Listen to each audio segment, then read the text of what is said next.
জীবন কিন্তু খুব একটা সহজ নয়। জীবন আসলে অনেক কঠিন। কিন্তু একে সহজ করে নেওয়ার জন্য অবশ্যই কর্ম করতে হবে, অবশ্যই পরিশ্রম করতে হবে। পরিশ্রম না করলে কিন্তু জীবনটা অনেক কষ্টের হয়ে যাবে। সংসারে বিভিন্ন ধরনের কাজ থাকে। কতগুলো কাজ চোখে দেখা যায়, আবার কতগুলো কাজ চোখে দেখা যায় না। বাট সেগুলো করতেও কিন্তু অনেক সময় লেগে যায়। বিশেষ করে বাচ্চাদের পিছনে সময় দেওয়া, বাচ্চাদের আবদার পূরণ করা। তাদের কিন্তু একটার পরে একটা আবদার থেকেই যায়। তো তাদের পিছনেও কিন্তু অনেকটা সময় চলে যায়। তারপরেও চেষ্টা করি আমি তাদের সামলিয়ে কিছুটা নিজের কাজ করার। তাদেরকে সামলিয়ে যখন নিজের জন্য একটু সময় বের করি, নিজের পার্সোনাল কাজগুলো যখন একটু করি, তখন মনটা অনেক ভালো লাগে, অনেক ফ্রেশ লাগে। তো আমার বৃক্ষরোপণ করা খুবই পছন্দের একটা শখ বলতে পারেন। এছাড়াও অবসর সময়ে একটু সেলাই করা, একটু বই পড়া, একটু গান করা, এগুলো সব কিছুই আমার ভালো লাগে। তো যখন আমার মন অনেক খারাপ লাগে তখন এই কাজগুলো করলে মন অনেকটাই ভালো হয়ে যায়। এবারের পুজোর ছুটিতে 10 দিন বাড়িতে গিয়েছিলাম। তো বাড়ি থেকে আসার পরে দেখি গাছগুলো প্রায় মরে গেছে।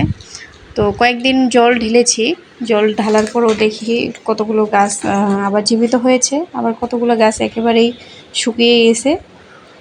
তো যেগুলো গাছ জীবিত আছে ওগুলো কাটছাঁট করে রেখে দিব, আর যেগুলো একেবারেই না রাখার মতো সেগুলো আমি তুলে ফেলবো। অপরাজিতা ফুলের গাছে কিন্তু অনেক ফুল ধরেছিল, তো সেই গাছটাও শুকিয়ে গেছে। সেই গাছটার ডালপালা ছেঁটে আমি শুধু যেগুলো জীবিত আছে বা যেগুলো থেকে নতুন পাতা গজিয়েছে সেগুলো রেখে বাকি শুকনো ডালগুলো আমি ছেঁটে ফেলছি। শীতকাল চলে এসেছে, তো প্রতি বছর শীতকালে কোনো না কোনো সবজি আমি এই বারান্দায় লাগাই। তো এবারও লাগানোর ইচ্ছা রয়েছে। ঝাড় দিতে দিতে মনে আসলো আমি চুলায় দুধ বসিয়ে রেখেছিলাম। তো দুধটা কিন্তু খুব সুন্দর জাল হয়েছে, সেটা তুলে রেখে আমি আবারও বারান্দায় চলে আসলাম। এখন খুব সুন্দরভাবে ঝাড় দিয়ে এগুলো আমি পরিষ্কার করে নেব। একটা কথা আমি মনে প্রাণে বিশ্বাস করি, জীবন আসলে কেউ সুন্দর করে দিতে পারে না, জীবনটাকে আসলে সুন্দর করে সাজিয়ে নিতে হয়। জীবন চলার পথে চাহিদাগুলো যত কম রাখা যায় আমার মনে হয় জীবনে তত বেশি সুখী হওয়া যায়। শুধু মাথা গোঁজার মতো একটা ঠাঁই হলেই কিন্তু হয়ে যায়।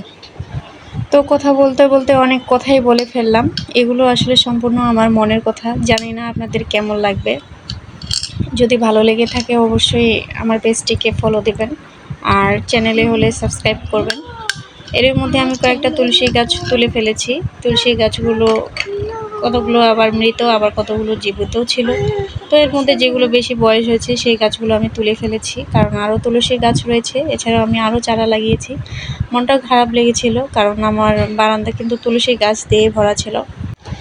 তো আজকের ভিডিওটা এই পর্যন্তই।